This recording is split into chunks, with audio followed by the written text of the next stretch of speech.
আসসালামু আলাইকুম রহমতুল্লাহ বরকাত। মাননীয় সভাপতি,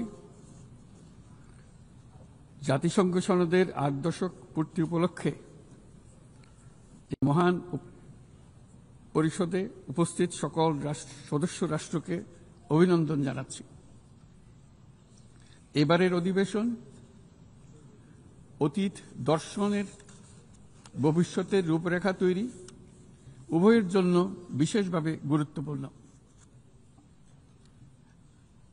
৮ দশক ধরে জাতিসংঘ ধারাবাহিকভাবে তার কর্মপরিধি সম্প্রসারিত করেছে এবং নানা ক্ষেত্রে আরো গভীরভাবে সম্পৃক্ত হয়েছে।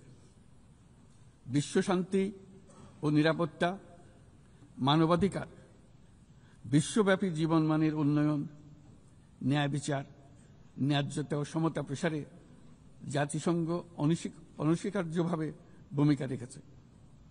জাতিসংঘের কারণেই আজ বিশ্বের ১২০টি দেশের প্রায় ১৩ কোটি বিপদাপন্ন মানুষকে জরুরি খাদ্য ও মৌলিক মানবিক সহায়তা এবং ৪৫% শিশুকে টিকা প্রদান করা সম্ভব হচ্ছে। জাতিসংঘের সংস্থাগুলো বহুপাক্ষিক সহযোগিতায় বিশ্বের প্রতিটি প্রান্তে খাদ্য, বিশুদ্ধ পানি, স্যানিটেশন, টিকা এবং অন্যান্য জীবন রক্ষাকারী সেবা ও সরঞ্জামের যোগান দিয়ে দুর্দশাগ্রস্ত মানুষের পাশে দাঁড়িয়েছে। পাশাপাশি গত কয়েক দশকে আন্তঃরাষ্ট্রীয় সংঘাত নিরসন এবং বহু বৈশ্বিক চ্যালেঞ্জ মোকাবেলায় জাতিসংঘের সীমাবদ্ধতাও আমরা প্রত্যক্ষ করেছি। তবুও সামগ্রিকভাবে জাতিসংঘের ভূমিকা মানবজাতির জন্য ইতিবাচক ও কল্যাণকর। মাননীয় সভাপতি, গত বছর আপনাদের এই মহান সভায় আমি দাঁড়িয়েছিলাম সদ্য গণঅভ্যুত্থান সংগঠিত একটি দেশের রূপান্তরের আকাঙ্ক্ষা আপনাদের শোনানোর জন্য। আজ এই রূপান্তরের অগ্রযাত্রায় আমরা কতটুকু অগ্রসর হতে পেরেছি তা আমি বলব।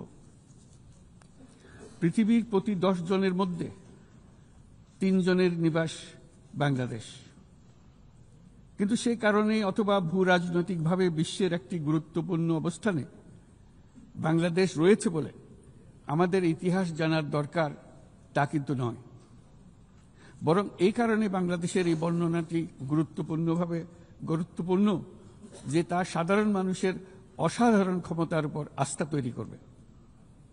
এই কারণে বর্ণনাটি গুরুত্বপূর্ণ, তা বিশ্বের সকল দেশের মধ্যে আশার সঞ্চার করবে। যে সংকট যত গভীরই হোক না কেন, তার নিরসন যত অসম্ভবই মনে হোক না কেন, কখনই তা উত্তরণের পথ হারিয়ে ফেলে না।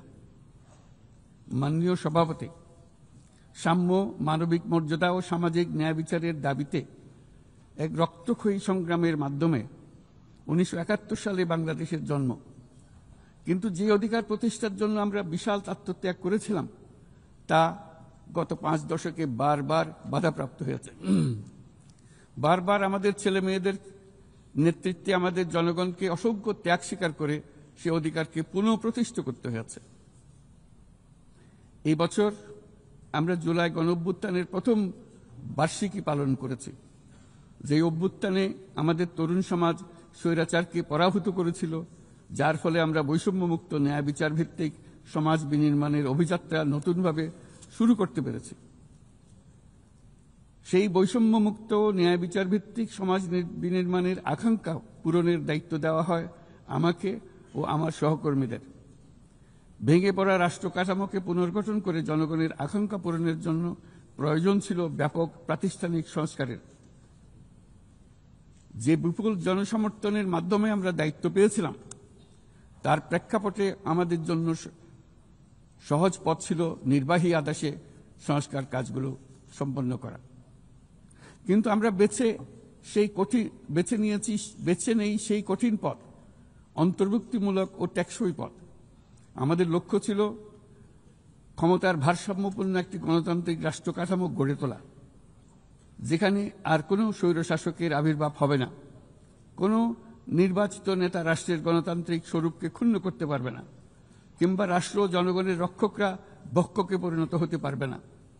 শাসন ব্যবস্থা, বিচার বিভাগ, নির্বাচন ব্যবস্থা, জনপ্রশাসন, আইন শৃঙ্খলা রক্ষা, দুর্নীতি বিরোধী কার্যক্রম, নারী অধিকার সহ সকল জাতীয় গুরুত্বপূর্ণ ক্ষেত্রে প্রয়োজনীয় সংস্কার করার জন্য আমরা 11টি স্বাধীন সংস্কার কমিশন প্রতিষ্ঠা করি। কমিশনগুলি জনমত যাচাই ও গভীর পর্যালোচনা করে বিস্তারিতভাবে সংস্কার কার্যক্রম সমূহ সুপারিশ করে। এই সংস্কার সুপারিশগুলো টেকসইভাবে বাস্তবায়নের জন্য আমরা একটা জাতীয় ঐক্যমত্য কমিশন গঠন করি, যারা 30টিরও বেশি রাজনৈতিক দল ও জোটকে নিয়ে এই আলোচনায় বসে। এই কমিশনের লক্ষ্য ছিল সংস্কার প্রস্তাবগুলোর প্রতি দলমত নির্বিশেষে একটি টেকসই সামাজিক অঙ্গীকার তৈরি করা। আমাদের এই অন্তর্ভুক্তিমূলক পদক্ষেপ সফল হয়। আমরা জুলাই অভ্যুত্থানের 1 বছর পূর্তিতে রাজনৈতিক দলগুলোর সাথে একই মঞ্চে দাঁড়িয়ে সকলে মিলে জুলাই ঘোষণার মাধ্যমে এই সংস্কার কার্যক্রমের প্রতি আমাদের সময়বদ্ধ অঙ্গীকার ব্যক্ত করি। অর্থাৎ আগামী নির্বাচনে যে দলে জনগণের সমর্থন পাক না কেন, সংস্কার কার্যক্রম বাস্তবায়নে আর কোনো অনিশ্চয়তার অবকাশ থাকবে না। আপনারা জানেন যে আগামী বছরের ফেব্রুয়ারি মাসে আমরা জাতীয় নির্বাচন অনুষ্ঠানের প্রস্তুতি নিচ্ছি।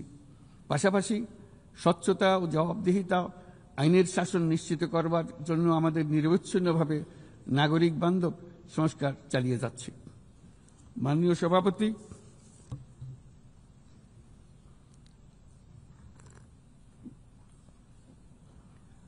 সভাপতি, গত বছর দায়িত্ব গ্রহণের কয়েক সপ্তাহের মধ্যেই আমি জাতিসংঘের মানবাধিকার বিষয়ক হাই কমিশনারকে আমন্ত্রণ জানাই পতিত স্বৈরশাসক কর্তৃক সংগঠিত মানবাধিকার লঙ্ঘন ও নৃশংসতার চিত্র উদ্ঘাটন করার জন্য।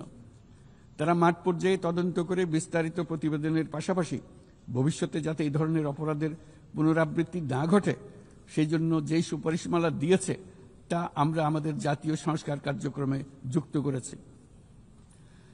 গত বছর সাধারণ পরিষদের অধিবেশনের পূর্বেই আমরা গুম সম্পর্কিত আন্তর্জাতিক কনভেনশনে যোগ দিয়েছিলাম। এখন এর বিধানসমূহ জাতীয় ক্ষেত্রে বাস্তবায়নের জন্য প্রয়োজনীয় আইন প্রণয়নের কাজ চলমান রয়েছে। এবছর আমরা জাতিসংঘের নির্যাতন বিরোধী কনভেনশনের ঐচ্ছিক প্রটোকলে যোগ দিয়েছি এবং এর বাস্তবায়নে একটি স্বাধীন প্রতিরোধমূলক জাতীয় প্রাতিষ্ঠানিক ব্যবস্থা প্রতিষ্ঠার জন্য আমরা কাজ করছি। নিবর্তনমূলক স্বৈরতান্ত্রিক ব্যবস্থা হতে মানবাধিকার সুরক্ষাকারী একটি গণতান্ত্রিক রাষ্ট্র ব্যবস্থা গড়ে তোলার জন্য প্রয়োজনীয় কারিগরি সহায়তা বৃদ্ধির লক্ষ্যে আমরা আমাদের দেশে 3 বছর মেয়াদে জাতিসংঘের মানবাধিকার বিষয়ক হাই কমিশনারের একটি মিশন পরিচালনার অনুমোদন দিয়েছি, যা ইতিমধ্যে কার্যক্রম শুরু করেছে। আমাদের এই সকল পদক্ষেপ ও অঙ্গীকার জনগণের প্রত্যাশারই প্রতিফলন। এই প্রত্যাশা মূলত একটি গণতান্ত্রিক, অন্তর্ভুক্তিমূলক ও বহুত্ববাদী সমাজ গড়ে তোলার প্রত্যাশা। মাননীয় সভাপতি, আমাদের উন্নয়ন কৌশলের কেন্দ্রবিন্দুতে রয়েছে সুশাসন, সামাজিক অন্তর্ভুক্তি ও টেকসই উন্নয়ন।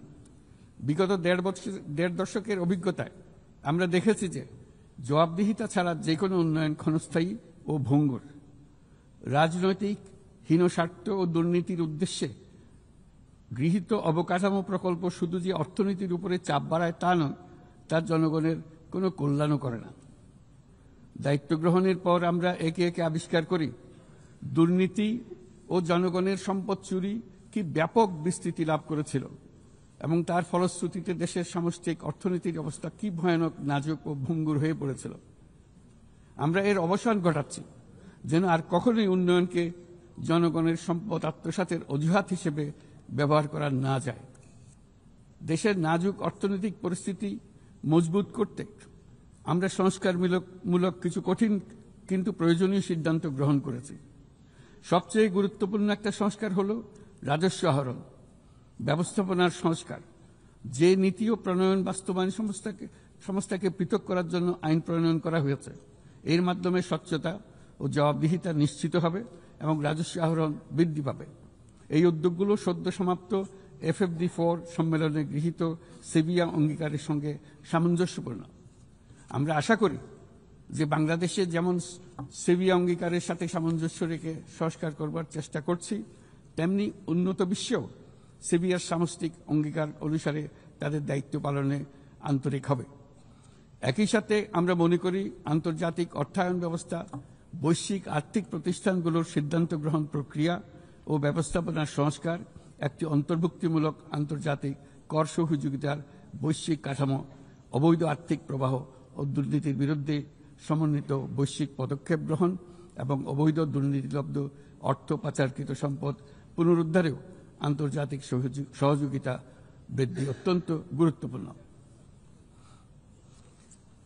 মাননীয় সভাপতি, দেশের পাচার হওয়া অবৈধ সম্পদ পুনরুদ্ধার করা বর্তমানে আমাদের অন্যতম শীর্ষ অগ্রাধিকার।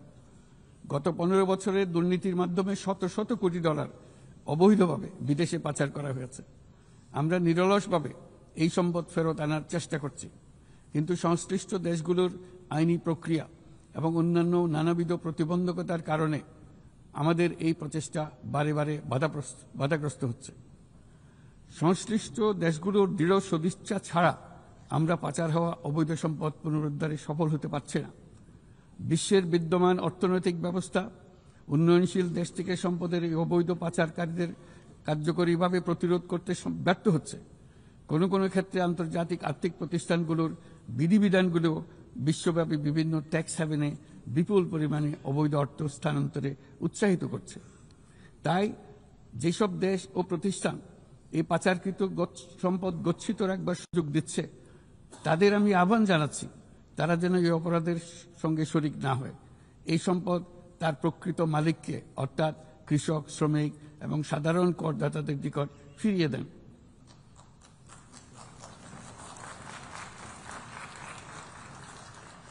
আমি উন্নয়নশীল দেশ হতে সম্পদ পাচার রোধে কঠোর আন্তর্জাতিক বিধিবিধান প্রণয়ন এবং এর প্রয়োগ নিশ্চিতের প্রস্তাব করছি।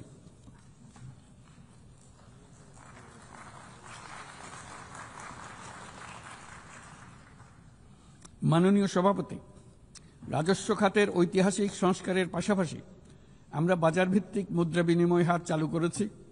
ব্যাংক খাতে অ্যাসেট কোয়ালিটি রিভিউ, নতুন ব্যাংক রেজলিউশন অধ্যাদেশ, আসন্ন ডিপোজিট প্রোটেকশন অধ্যাদেশের মাধ্যমে শৃঙ্খলা ও স্থিতিশীলতা ফিরিয়ে আনছি। পুঁজিবাজারে সংস্কার, টাস্কফোর্স ও শক্তিশালী তদন্ত ব্যবস্থার মাধ্যমে তদারকি আধুনিকীকরণ করেছে। সরকারি ক্রয় ব্যবস্থায় ডিজিটাল টেন্ডারিং বাধ্যতামূলক করা হয়েছে এবং স্বার্থের সংঘাত সংশ্লিষ্ট তথ্য প্রকাশ বাধ্যতামূলক করা হয়েছে। পাশাপাশি নতুন পাবলিক অ্যাকাউন্টস অডিট অধ্যাদেশের মাধ্যমে জবাবদিহিতা আরও জোরদার করা হয়েছে। শুধুমাত্র আর্থিক স্থিতিশীলতা অর্জনের সীমাবদ্ধ না থেকে আমরা বিনিয়োগ বান্ধব পরিবেশ গড়ে তুলছি। বাংলাদেশ সিঙ্গল উইন্ডো এখন 19টি সংস্থাকে একীভূত করে কাস্টম প্রক্রিয়া সহজ করেছে। দ্রুত বাণিজ্যিক বিরোধ নিষ্পত্তির জন্য বিশেষায়িত বাণিজ্য আদালত গঠিত হয়েছে। বিনিয়োগ উন্নয়ন কর্তৃপক্ষ বা বিডা ওয়ান স্টপ সার্ভিস সাবলীলভাবে প্রদানের জন্য সমন্বয় কমিটি গঠন করেছে। নিয়ন্ত্রণ কর্তৃপক্ষগুলোকে একই ছাদের নিচে নিয়ে আসা হয়েছে এবং ভিসা ও ওয়ার্ক পারমিট প্রক্রিয়া সহজ করা হয়েছে। এফডিআই, হিটম্যাপ ও জাতীয় সেমিকন্ডাক্টর টাস্কফোর্স বিনিয়োগকারীদের কাছে উচ্চ সম্ভাবনাময় খাতগুলোর তথ্য সহজ ও স্বচ্ছভাবে তুলে ধরছে। বাণিজ্য লজিস্টিক্সেও উন্নতি ঘটেছে। চট্টগ্রাম বন্দরে গত আগস্টে কন্টেইনার হ্যান্ডলিংয়ে 27% প্রবৃদ্ধি ঘটেছে, যা দক্ষতার উল্লেখযোগ্য অগ্রগতি নির্দেশ করে। এসব উদ্যোগ অর্থনৈতিক শাসন ব্যবস্থাকে যেমন সুদৃঢ় করেছে, তেমনি বিনিয়োগকারীকেও নিরাপদ করেছে।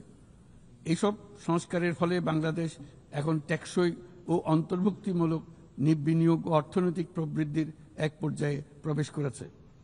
এর পাশাপাশি এত স্বল্প সময়ে অর্থনৈতিকভাবে ঘুরে দাঁড়ানোর পেছনে আমাদের প্রবাসীরা গুরুত্বপূর্ণ অবদান রেখেছেন।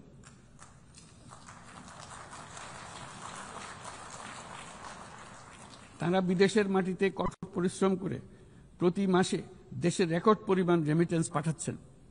শুধু বাংলাদেশেই নয়, স্বাগতিক দেশগুলোতেও তাদের বিশাল অবদান রয়েছে। তারা সেখানে বহুল চাহিদা সম্পন্ন সেবা প্রদান করছেন। এটি তাই আমাদের জন্য যেমন তেমনি স্বাগতিক দেশগুলোর জন্য সমানভাবে লাভজনক। উভয় দেশের জন্যই তা উপকারী। এই প্রসঙ্গে আমি জানাতে চাই, আমরা শ্রম অধিকার সংস্কার নিয়ে এগিয়ে যাচ্ছি। ইতিমধ্যেই স্বাধীন শ্রম সংস্কার কমিশনের সুপারিশ বাস্তবায়নে একটি কমিটি গঠিত হয়েছে। বাংলাদেশ শ্রম আইন সংশোধনের কাজ চূড়ান্ত পর্যায়ে রয়েছে, যেখানে ট্রেড ইউনিয়ন প্রক্রিয়া সহজ করা, মাতৃত্বকালীন ছুটি বৃদ্ধি ও আনুষ্ঠানিক ও অনানুষ্ঠানিক উভয় খাতের শ্রমিকদের জন্য সামাজিক সুরক্ষা সম্প্রসারণের পদক্ষেপ অন্তর্ভুক্ত করা হচ্ছে। ট্রেড ইউনিয়নের জন্য অনলাইন নিবন্ধন ব্যবস্থা চালু করা হয়েছে এবং নিবন্ধন প্রক্রিয়াকে আরও সহজ করার জন্য বিষয়টি বিবেচনা করা হচ্ছে। পাশাপাশি শ্রমিকদের অধিকার সুরক্ষা আমাদের অঙ্গীকারের নিদর্শন স্বরূপ সম্প্রতি আমরা ইসলামী সহযোগিতা সংস্থার লেবার সেন্টারের সংবিধানটি স্বাক্ষর করেছি। এই কারণেই আমরা নিরাপদ, সুশৃঙ্খল ও নিয়মিত অভিবাসনকে সমর্থন করি এবং যেসব দেশে প্রবাসী শ্রমিকরা যান সেসব দেশে তাদের জন্য সহমর্মিতা ও সুরক্ষা নিশ্চিত করার আহ্বান জানাচ্ছি। উন্নত বিশ্ব যেখানে বয়স্ক জনসংখ্যার চাপে ভুগছে, সেখানে বাংলাদেশ অতি সৌভাগ্যবান। আমাদের 60% বেশি মানুষের বয়স 35 বছরের নিচে। তাই অভিবাসন প্রক্রিয়াকে সহজ করলে তা উভয় পক্ষের জন্য উপকারী হবে। তরুণ জনসংখ্যার এই সুবিধাকে কাজে লাগিয়ে আমরা উন্নত বিশ্বের শ্রম সমস্যার সমাধান ও প্রয়োজন মেটাতে সক্ষম হব। মাননীয় সভাপতি, বাংলাদেশের তরুণ প্রজন্ম ইতিমধ্যে প্রমাণ করেছে যে তারা সমাজ পরিবর্তনের চালিকা শক্তি। আমরা তাদের দক্ষতা উন্নয়নে বিনিয়োগ করছি। তথ্য প্রযুক্তি, কৃত্রিম বুদ্ধিমত্তা, নবায়নযুক্ত শক্তি, পরিবেশ বান্ধব প্রযুক্তি সহ বিভিন্ন ক্ষেত্রে তাদের প্রশিক্ষণ দিচ্ছি। আমাদের লক্ষ্য হল প্রত্যেক তরুণকে শুধুমাত্র চাকরি প্রার্থীর পরিবর্তে আমরা তাদেরকে উদ্যোক্তা হিসেবে গড়ে তুলতে চাই। এই উদ্দেশ্যে আমরা জাতিসংঘের সঙ্গে অংশীদারিত্বে মাঠ পর্যায়ে তরুণদের সঙ্গে সরকারের শীর্ষ নীতি নির্ধারকদের যুক্ত করার একটা স্থায়ী মাধ্যম চালু করেছি। ইতিমধ্যেই এই বিষয়ে সারা দেশে একাধিক পরামর্শ সভার আয়োজন করা হয়েছে। আজকের তরুণরা স্থানীয় পর্যায় থেকে জাতীয় পর্যায় পর্যন্ত সিদ্ধান্ত গ্রহণে অনলাইন, অফলাইন ফোরাম, জরিপ এবং প্রচারণার মাধ্যমে তাদের জনপ্রতিনিধিদের সঙ্গে সরাসরি যুক্ত থাকতে চায়। তারা নেতৃত্ব বিকাশ, দক্ষতা বৃদ্ধি এবং ডিজিটাল সক্ষমতা উন্নয়নের জন্য আরও বেশি সুযোগ চায়। তারা চায় এই প্রক্রিয়ায় জবাবদিহিতা অন্তর্ভুক্ত থাকুক, নিয়মিত অগ্রগতি প্রতিবেদন এবং অব্যাহত সংলাপের প্রতিশ্রুতি থাকুক। সর্বোপরি প্রক্রিয়াটি হোক অন্তর্ভুক্তিমূলক, যাতে নারী, সংখ্যালঘু সম্প্রদায়, প্রতিবন্ধী, প্রান্তিক জনগোষ্ঠী সকলের অংশগ্রহণ ও নেতৃত্বের সমান সুযোগ থাকে। তরুণদের নিয়ে পরিকল্পনার ক্ষেত্রে এই বছরটি বিশেষভাবে গুরুত্বপূর্ণ, কারণ এই বছর আমরা বিশ্ব যুব পরিকল্পনায় 30তম বার্ষিকী পালন করছি। শুধু বর্তমান প্রজন্মের তরুণদের চ্যালেঞ্জ নয়, এই বছর তাই ভবিষ্যতেও তারা যে সংকট ও সমস্যার মুখোমুখি হবে তা অনুধাবন করে তার সম্ভাব্য সমাধান খুঁজে বের করারও সুযোগ এনে দিয়েছে। দ্রুত পরিবর্তনশীল প্রযুক্তির এই যুগে উন্নয়নশীল বিশ্বের তরুণদের জন্য আরও গভীর এক ডিজিটাল বিভাজন তৈরি হওয়ার ঝুঁকি আজ আমাদের একটি বড় উদ্বেগ। কোয়ান্টাম কম্পিউটিং, কৃত্রিম বুদ্ধিমত্তা, ভাষাভিত্তিক বৃহৎ মডেল কিংবা আধুনিক যোগাযোগ ব্যবস্থা, এইসব প্রযুক্তি যেন তাই পক্ষপাতদুষ্ট না হয় এবং এর সুফল যেন ন্যায্যভাবে সবার কাছে পৌঁছায়, তা আজ আমাদের নিশ্চিত করতে হবে। অন্যথায় বিশ্বব্যাপী এমন একটি প্রজন্ম তৈরি হবার ঝুঁকি রয়েছে যারা নিজেদেরকে বঞ্চিত, প্রান্তিক, অন্যায় অবিচারের শিকার হিসেবে বিবেচনা করবে। তারা সকল ধরনের ক্ষতিকারক প্রলোভনের সহজ লক্ষ্যবস্তুতে পরিণত হবে। আমরা মনে করি প্রযুক্তিগত উন্নয়নের সুফল বিশ্বব্যাপী ছড়িয়ে দিয়ে তরুণদের ঝুঁকিমুক্ত রাখার জন্য শুধু প্রযুক্তিগত উদ্ভাবন যথেষ্ট নয়, প্রয়োজন সামাজিক উদ্বোধন। আমরা প্রায় অর্ধ শতাব্দী আগে ক্ষুদ্র ঋণের ধারণা নিয়ে এসেছিলাম। তখন সেটি ছিল প্রথাগত ধারণার বিরুদ্ধে এক বৈপ্লবিক নিরীক্ষা, কিন্তু আজ বিশ্বব্যাপী তা মূলধারার হাতিয়ার হিসেবে স্বীকৃত। ক্ষুদ্র ঋণ লক্ষ লক্ষ মানুষকে দারিদ্র্য থেকে মুক্ত করেছে। উদাহরণস্বরূপ এমনকি মার্কিন যুক্তরাষ্ট্রে গ্রামীণ আমেরিকা বছরে এখন $6 বিলিয়ন এখন সব মিলিয়ে $6 বিলিয়ন উপর ঋণ নিম্ন আয়ের নারী উদ্যোক্তাদের মধ্যে বিতরণ করেছে এবং এর প্রায় শতভাগ নিয়মিতভাবে পরিশোধ করে যাচ্ছে। বাংলাদেশ ও বিশ্বজুড়ে আজ সামাজিক ব্যবসার যে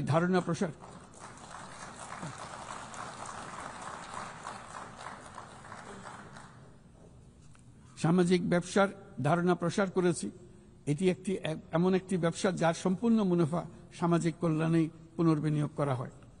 সামাজিক ব্যবসা প্রমাণ করেছে যে প্রতি মানুষের উদ্যোক্তা হওয়ার সত্তা সামাজিক কল্যাণে এবং সামাজিক সমস্যা সমাধানে কাজে লাগানো সম্ভব। এর ফলে পৃথিবীর যাবতীয় সমস্যা সমাধানের একটি সৃজনশীল পদ্ধতি সকলের হাতে এসে যায়, যেটি পরিবেশের সমস্যা হোক, সম্পদ কেন্দ্রীভূত হওয়ার সমস্যা হোক, স্বাস্থ্যের সমস্যা হোক, বেকারত্ব দূরীকরণের সমস্যা হোক, দারিদ্র্য দূরীকরণের সমস্যা হোক, সবকিছুতেই এই পদ্ধতি টেকসইভাবে কাজে লাগানো যায়। মাননীয় সভাপতি, জলবায়ু সংকট চ্যালেঞ্জের মোকাবেলায় বিশ্বজনীন তাপমাত্রা বৃদ্ধি 1.5 ডিগ্রি সেলসিয়াসে সীমাবদ্ধ রাখার লক্ষ্যমাত্রা আজ আমাদের হাতছাড়া হয়ে গেছে। প্রতি বছর $100 বিলিয়ন জলবায়ু সহায়তার প্রতিশ্রুতিও পূরণ হয়নি।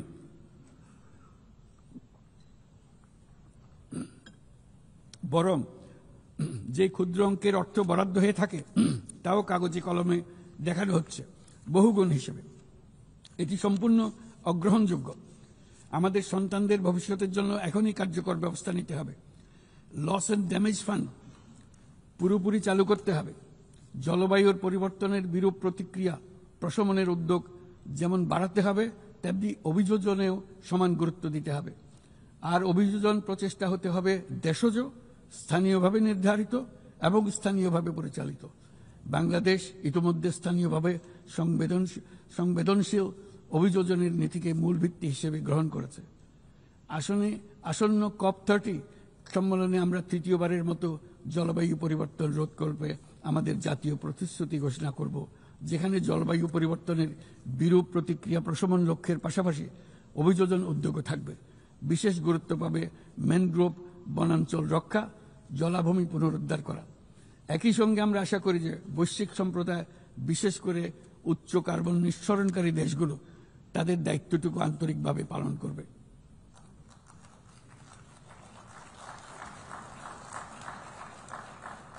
মাননীয় সভাপতি, বর্তমানের আরেকটি বড় চ্যালেঞ্জ হলো বিশ্ব বাণিজ্যে সংরক্ষণবাদের উত্থান। আমাদের সময়ে আমরা দেখেছি বাণিজ্য ও বিশ্বায়নের সুফল মাত্র 3 দশকে 100 কোটি মানুষকে দারিদ্র্য থেকে মুক্ত করেছে। এখন যদি আমরা উল্টো পথে হাঁটি তবে আমাদের সন্তানদের সেই সুযোগ আর থাকবে না। এটা অনস্বীকার্য যে বাণিজ্যের ক্ষেত্রে প্রতিটি দেশের সার্বভৌম স্বার্থ সুরক্ষিত রাখতে হবে এবং কোনো দেশকে তার সাধ্যের অতিরিক্ত বোঝা বইতে দেওয়া যাবে না। কিন্তু বৈশ্বিক শান্তি ও সমৃদ্ধি টিকিয়ে রাখার স্বার্থে উন্মুক্ত, ন্যায়সঙ্গত, নিয়মভিত্তিক বৈশ্বিক বাণিজ্যের কোনো বিকল্প নেই। তাছাড়া বৈশ্বিক বাণিজ্যে দ্রুত সামাজিক ব্যবসার প্রসার ঘটাতে হবে। উন্নয়ন সহায়তার একটি বড় অংশ সামাজিক ব্যবসায় প্রসারে বিশ্বময় ক্রমাগতভাবে জোরদার করতে হবে। আমার প্রজন্মে দেখেছি কিভাবে একটি পারস্পরিক নির্ভরশীল বৈশ্বিক অর্থনৈতিক ব্যবস্থা যে কোনো সংঘাতকে ব্যয়বহুল করে তুলেছে এবং বিশ্বের শান্তি টিকিয়ে রাখতে সাহায্য করেছে। আজ বিশ্বব্যাপী 120টিরও বেশি সশস্ত্র সংঘাত চলছে।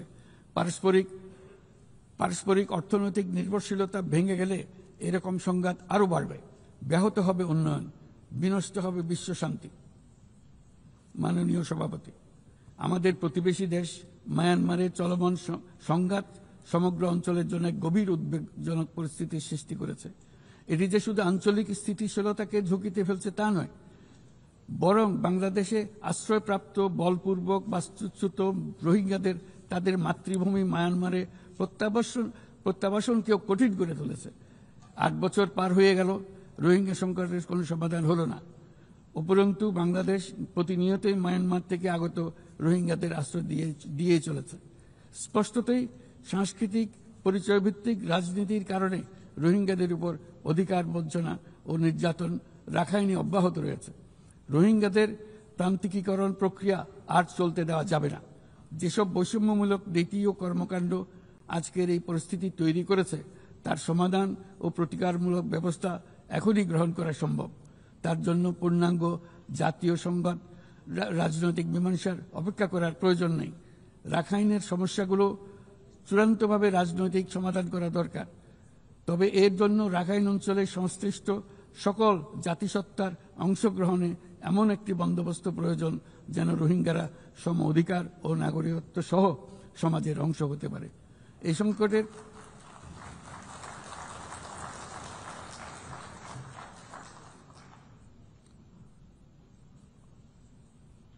এই সংকটের সবচেয়ে বড় ভুক্তভোগী রোহিঙ্গারা, আর তাদের পরে বৃহত্তম ভুক্তভোগী হলো বাংলাদেশ।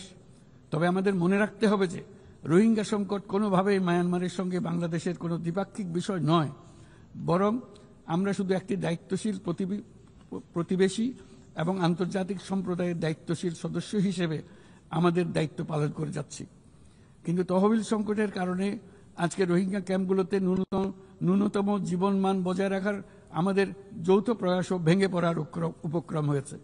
বিশ্ব খাদ্য কর্মসূচি তাদের জরুরি সহায়তা কার্যক্রমে মারাত্মক তহবিল ঘাটতির বিষয়ে ইতোমধ্যে সতর্ক করে দিয়েছে আমাদেরকে।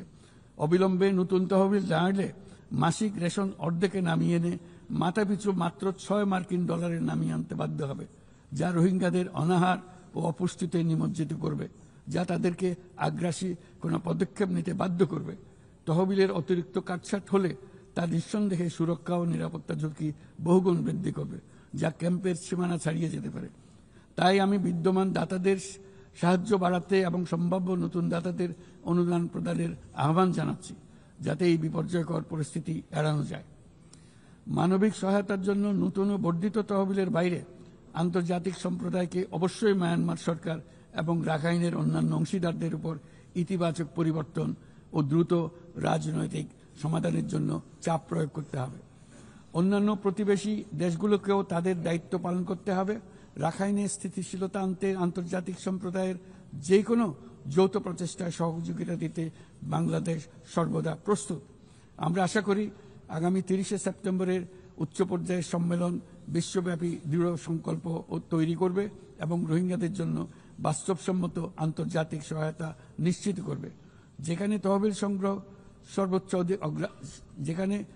সংগ্রহ সর্বোচ্চ অগ্রাধিকার পাবে। একই সঙ্গে আন্তর্জাতিকভাবে একটি রোডম্যাপ গৃহীত হবে এবং সময়াবদ্ধ কর্মপরিকল্পনা গ্রহণের মাধ্যমে রোহিঙ্গা সংকটের স্থায়ী সমাধান খুঁজে পাওয়া সম্ভব হবে।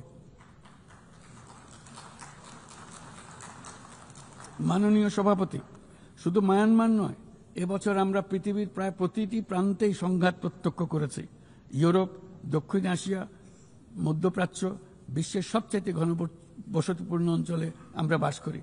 বিশ্বের আর কোনো অঞ্চলে এত সংখ্যক পারমাণবিক অস্ত্রধারী রাষ্ট্র এত অল্প দূরত্বে অবস্থান করছে না। তাই নিরস্ত্রীকরণ, পারমাণবিক অস্ত্রের বিস্তার রোধের গুরুত্ব আমরা গভীরভাবে উপলব্ধি করতে পারি। আমরা সময়ের সঙ্গে দুর্বল হয়ে পড়া বৈশ্বিক অস্ত্র নিয়ন্ত্রণ চুক্তিগুলোকে পুনর্জীবিত করার জন্য জোর দাবি জানাচ্ছি। বিশেষ করে মধ্যপ্রাচ্য ও দক্ষিণ এশিয়ায় পারমাণবিক অস্ত্রমুক্ত অঞ্চল প্রতিষ্ঠার আহ্বান জানাচ্ছি। একই সঙ্গে আমরা পূর্ণ স্বচ্ছতার সঙ্গে শান্তিপূর্ণভাবে পারমাণবিক শক্তি ব্যবহারের যে অধিকার প্রতিটি রাষ্ট্রের রয়েছে তার প্রতি পূর্ণ সমর্থন জানাচ্ছি।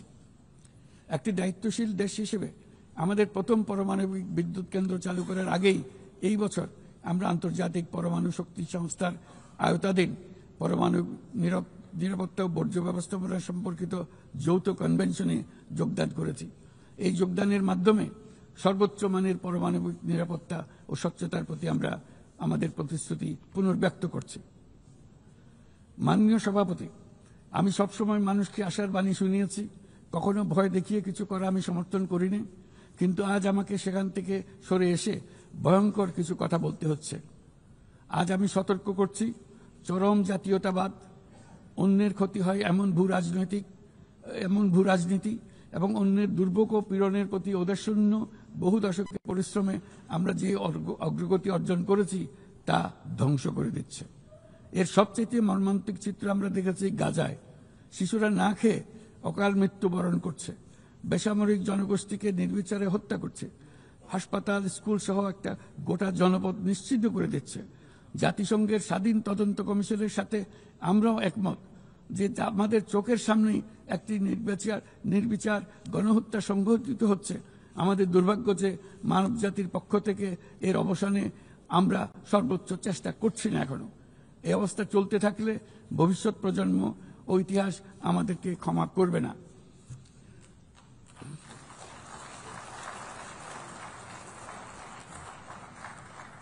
বাংলাদেশের জনগণ এই বিশ্বের বিবেকবান নাগরিকদের পক্ষ থেকে আমি আবারও জোরালো দাবি জানাচ্ছি যে পূর্ব জেরুজালেমকে রাজধানী করে একটি স্বাধীন ফিলিস্তিন রাষ্ট্র গঠনের মাধ্যমে এই সমস্যার দ্বিরাষ্ট্রীয় ভিত্তিক সমাধান এখনই বাস্তবায়ন করতে হবে।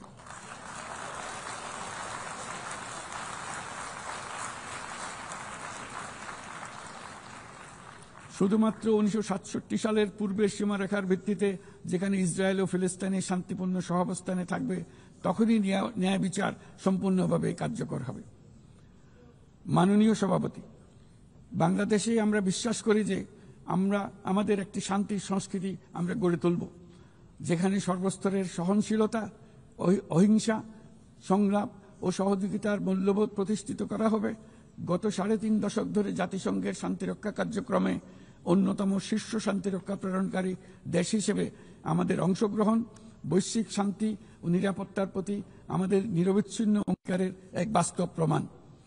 এমনকি এই মুহূর্তে প্রায় 6,000 বাংলাদেশি শান্তিরক্ষী বাহিনী বিশ্বের সবচেয়ে সংঘাতপূর্ণ অঞ্চলগুলোতে জাতিসংঘের আওতায় দায়িত্ব পালন করছে। আজ পর্যন্ত মোট 168 জন বাংলাদেশি শান্তিরক্ষী তাদের দায়িত্ব পালনকালে শহীদ হয়েছে। একাধিক গবেষণায় একথা বারবার প্রমাণিত হয়েছে। জাতিসংঘের শান্তিরক্ষা কার্যক্রম অন্য যে কোনো একপাক্ষিক শান্তিরক্ষা উদ্যোগের তুলনায় অধিক টেকসই এবং কার্যকর। তাই বিশ্বের শান্তিরক্ষাকারী এই কার্যক্রমের ধারাবাহিকতা ও কার্যকারিতা রক্ষায় আমরা জাতিসংঘের শান্তিরক্ষা অভিযানের জন্য স্পষ্ট ও বাস্তবসম্মত ম্যান্ডেট এবং পর্যাপ্ত বাজেট বরাদ্দের দাবি জানাচ্ছি। শান্তিরক্ষীদের নিরাপত্তা এবং তাদের বিরুদ্ধে সংঘটিত অপরাধের জবাবদিহিতা নিশ্চিত করাও সর্বোচ্চ গুরুত্বের সঙ্গে বিবেচনা করা উচিত। দেশে এবং আন্তর্জাতিক পরিসরে বহু ভাষিকতাকে বাংলাদেশ সক্রিয়ভাবে উৎসাহিত করে, কারণ আমরা বিশ্বাস করি যে ভাষাগত ও সাংস্কৃতিক বৈচিত্র্য পারস্পরিক বোঝাপড়াকে আরও গভীর করে। একবিংশ শতাব্দীতে কোনো সমাজেই ঘৃণা, অসহিষ্ণুতা, বর্ণবাদ, বিদেশিদের প্রতি বিদ্বেষ বা ইসলাম বিদ্বেষীদের কোনো স্থান নেই।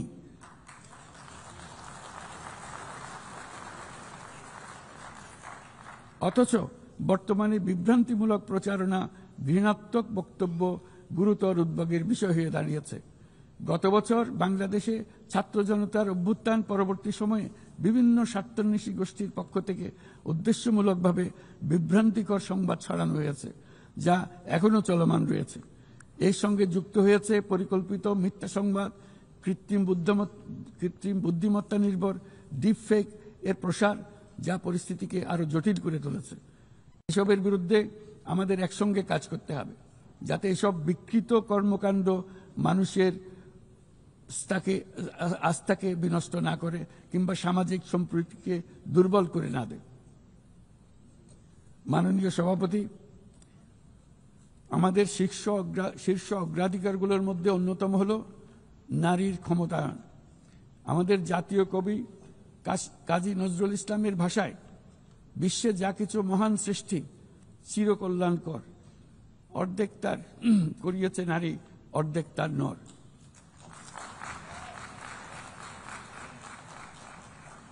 প্রকৃতপক্ষে বর্তমান বিশ্বে অনেক গুরুত্বপূর্ণ ক্ষেত্রে নারীদের অবদান অর্ধেকেরও বেশি। এই মাসে বাংলাদেশে প্রথমবারের মতো unpaid household production satellite account জরিপ প্রকাশিত হয়েছে। সেখানে দেখা যায় যে অবৈতনিক পরিচর্যা ও গৃহস্থালী কাজের শতকরা 85%-এরও বেশি কাজ নারীরা একাই করে থাকেন, যার অর্থমূল্য আমাদের স্থূল দেশজ উৎপাদনের প্রায় 16%। বহু প্রতিকূলতা সত্ত্বেও আজ আমাদের মেয়েরা শ্রেণীকক্ষ থেকে বোর্ডরুম, গবেষণাগার থেকে ক্রীড়াঙ্গন সবখানে বাধা অতিক্রম করে সফল হচ্ছে। সম্প্রতি আমাদের নারী ফুটবল দল আঞ্চলিক চ্যাম্পিয়নশিপ জিতেছে, আন্তঃএশীয় প্রতিযোগিতার জন্য উত্তীর্ণ হয়েছে এবং সারা দেশের লাখো মানুষকে অনুপ্রাণিত করে চলেছে। নারীর নিরাপত্তা ও মর্যাদা এবং সমান সুযোগ সুনিশ্চিত করার জন্য আমার সরকার প্রচেষ্টা অব্যাহত রয়েছে। এই বছর আমরা বেইজিং ঘোষণাপত্রের ৩০তম বার্ষিকী উদযাপন করছি। এই উপলক্ষে নারীর ক্ষমতায়নে আমাদের অঙ্গীকারকে আরও জোরদার করতে আমরা বেইজিং +30 অ্যাকশন এজেন্ডা এর অধীনে আগামী 5 বছরে বাস্তবায়নের লক্ষ্য নিয়ে 4টি জাতীয় প্রতিশ্রুতি ঘোষণা করেছি। এর মধ্যে রয়েছে যৌন হয়রানি প্রতিরোধ, সুরক্ষা সংক্রান্ত আইন প্রণয়ন করা, নারীর অবৈতনিক পরিচর্যা ও গৃহস্থলী কাজের স্বীকৃতি ও মূল্যায়ন নিশ্চিত করা, রাজনৈতিক ও জনপরিসরে নারীর অংশগ্রহণ বৃদ্ধি করা, নারীর সমতা ও ক্ষমতায়নের প্রতি সংবেদনশীল বাজেট প্রণয়ন পদ্ধতি শক্তিশালী করা। মাননীয় সভাপতি, বাংলাদেশ পারস্পরিক শ্রদ্ধা, স্বচ্ছতা এবং কল্যাণের ভিত্তিতে আঞ্চলিক সহযোগিতায় অঙ্গীকারবদ্ধ। আমরা বিমস্টেক, BBIN, এশিয়ান হাইওয়ে এবং সাসিকের মতো অন্যান্য উদ্যোগের মাধ্যমে আঞ্চলিক সংযোগ ও বাণিজ্যকে এগিয়ে নিচ্ছি। এর সাথে আমরা আসিয়ানের মতো কার্যকরী আঞ্চলিক ফোরামে যুক্ত হওয়ার জন্য আগ্রহ প্রকাশ করেছি। এই মর্মে কাজ করে যাচ্ছি। দক্ষিণ এশীয় আঞ্চলিক সহযোগিতা সংস্থা SAARC-কে পুনর্জীবিত করার জন্য আমরা দৃঢ় আহ্বান জানাচ্ছি। 4 দশক আগে এই সংস্থা প্রাথমিক পর্যায়ে উল্লেখযোগ্য অগ্রগতি অর্জন করেছিল এবং আঞ্চলিক সহযোগিতার জন্য একটা শক্ত ভিত্তি তৈরি করেছিল। রাজনৈতিক অচলাবস্থার পরেও এই প্রাতিষ্ঠানিক কাঠামো এখনও কার্যকর রয়েছে। আমরা বিশ্বাস করি SAARC এখনও আমাদের অঞ্চলের কোটি কোটি মানুষের জন্য কল্যাণ এনে দিতে সক্ষম, যেমনটি আসিয়ান তাদের অঞ্চলের কোটি কোটি মানুষের জন্য করে যাচ্ছে। সম্মিলিত উন্নয়নের জন্য প্রতিবেশী দেশগুলোর মধ্যে আঞ্চলিক সহযোগিতার কোনো বিকল্প নেই। একই সাথে অভিন্ন প্রাকৃতিক সম্পদের ব্যবহারে ন্যায্যতা ও সহমর্মিতার চর্চা করা একান্ত প্রয়োজন। প্রাকৃতিক সম্পদের ব্যবহার নিয়ে শান্তিপূর্ণ আঞ্চলিক সহযোগিতায় বাংলাদেশ দৃঢ়ভাবে অঙ্গীকারবদ্ধ। তাই প্রথম দক্ষিণ এশিয়া দেশ হিসেবে সম্প্রতি আমরা জাতিসংঘের পানি সংক্রান্ত কনভেনশনে যোগ দিয়েছি। মাননীয় সভাপতি, শতাব্দীর পর শতাব্দী ধরে রাজনৈতিক শোষণ, সম্পদ লুণ্ঠন, কাঠামোগত বৈষম্য আজকের অসম উন্নয়নের বাস্তবতা তৈরি করে গিয়েছে। আজ থেকে 1 দশক পূর্বে আমরা যখন এজেন্ডা 2030 অর্জনে একমত হয়েছিলাম, তখন আমরা পথ পরিবর্তন করে সঠিক লক্ষ্যে এগিয়ে যাওয়া নিয়ে আশাবাদী হয়েছিলাম। কিন্তু আজকের বাস্তবতা হলো টেকসই উন্নয়নের অভিষ্ট বাস্তবায়নের যে অগ্রগতি কাম্য ছিল তা মারাত্মকভাবে পিছিয়ে পড়েছে। উন্নয়নে অর্থায়নের ঘাটতি ক্রমশ বাড়ছে। উন্নয়ন সহায়তার প্রবাহ কমছে।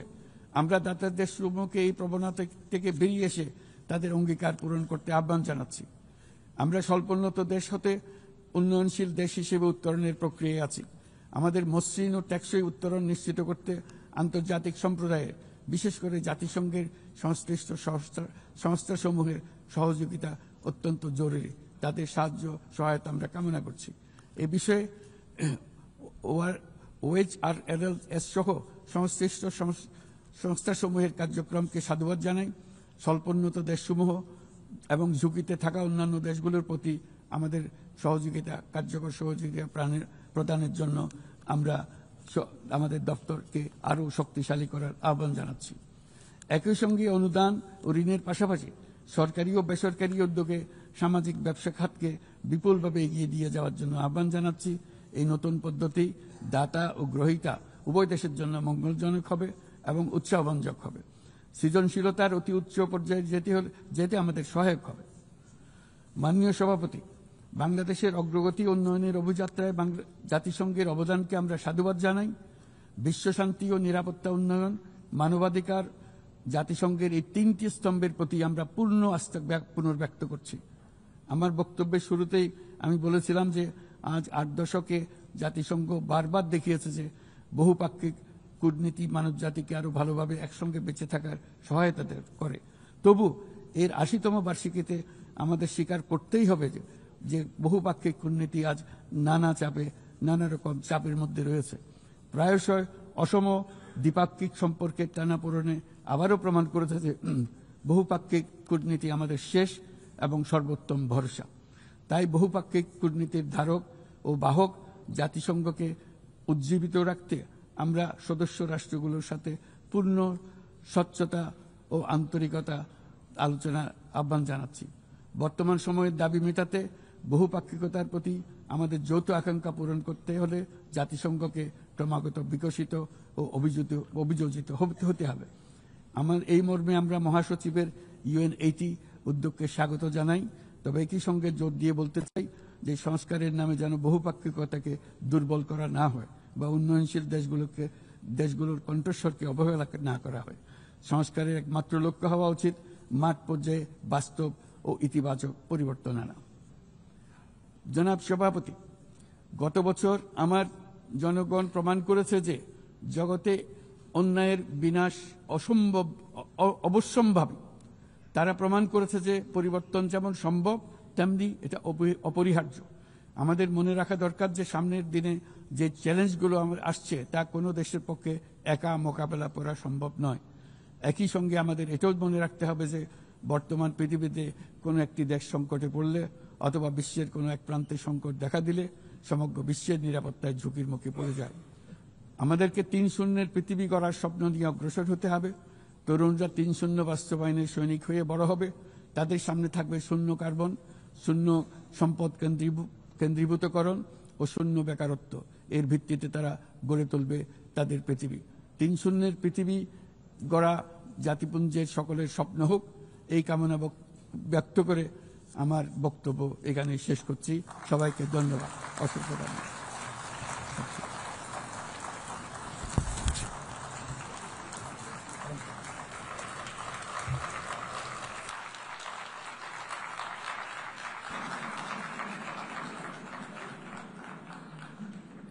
On behalf of the Assembly, I wish to thank the Chief Advisor of the Interim Government of the People's Republic of Bangladesh.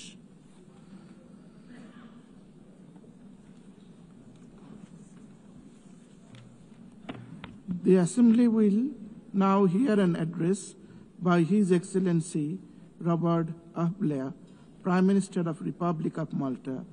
I request protocol to please escort His Excellency and invite him to address the Assembly.